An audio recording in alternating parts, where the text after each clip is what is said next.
TCL na 43 inch ang problema ng unit natin. May backlight, walang display.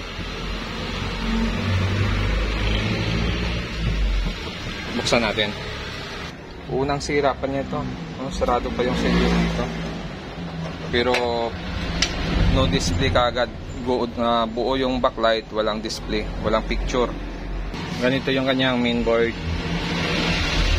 Power supply. Built-in sa mainboard yung ating DC to DC. So check natin kung mayroon tayong BGH saka BGL dito sa ating DC to DC. May 1.9 siya. Hanapin lang natin kung saan yung BGH dito. Ito 12 volts to. Ito 11. Ito negative 8. Negative 8. 12 volts. 12 volts.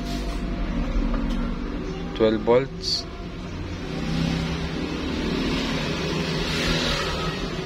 3.3. So hanapin natin yung BGH natin. Ito 1 volt. 12 volts. So hindi ko pa nanap yung BGH. Okay. So parang wala tayong nasukat na 15 saka BGH natin. Okay?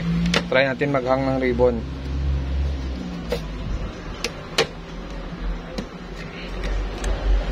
Hang tayo isang ribbon. Tapos paganahin natin. Check natin kung mayroon tayong masukat na 15 or yung ating BGH. Short lang natin yung switch. Yo.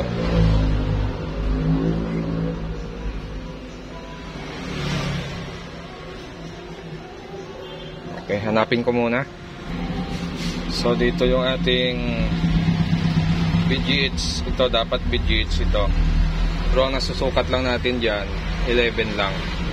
So parang may problema yung ating load side, ano? So hang natin yung isa. Yan, hang natin yan. So dalawa na yung nakahang na ribbon. Check natin ngayon kung magkakaroon siya ng BGH.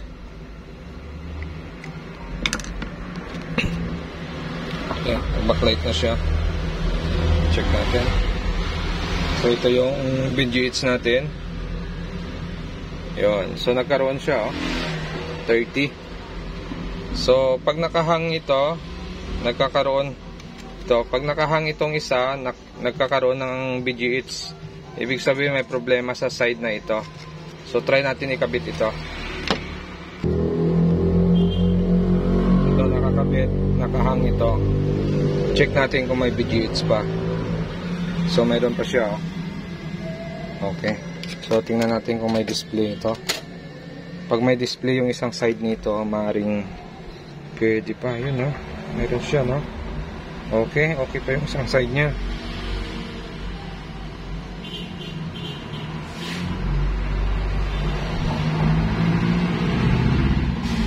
Okay pa yung isang side.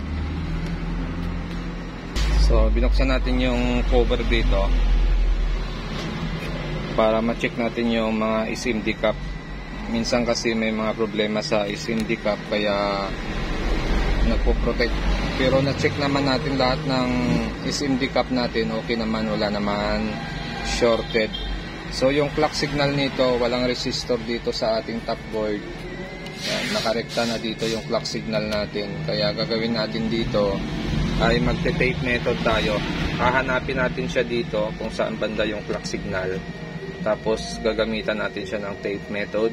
Titingnan natin kung mapapatino pa natin or mapagana natin siya ng maayos. So ito, nag-tape tayo. Ayan,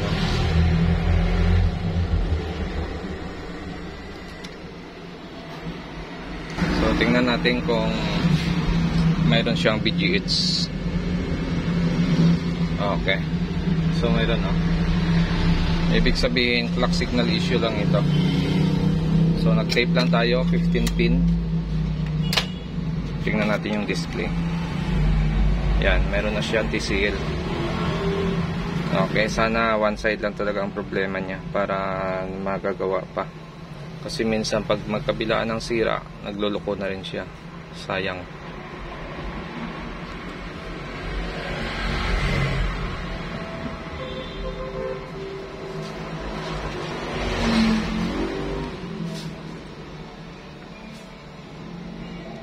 Okay, lumabas na yung apps.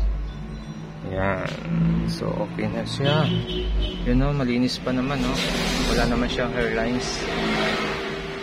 No, malinis pa. Bali, ito yung side na may problema, pero maayos pa siya. Walang hairlines na lumabas. Okay. So, yun lang yung problema nito. Tape method lang. So, ito. Final test lang tayo dito sa TCL na 43 inch.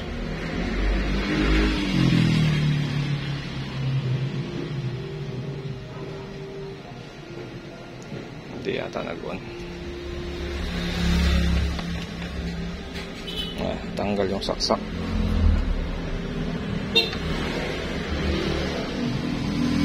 Yan.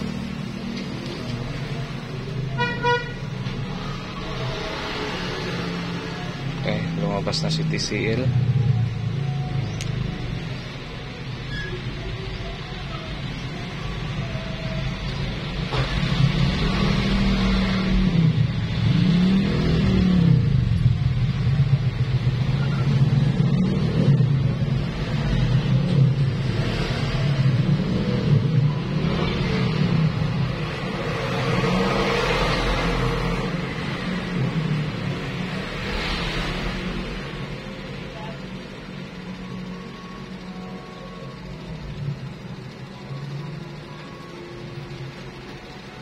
So, okay na siya.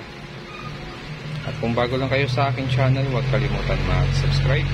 Sa susunod ulit natin na video,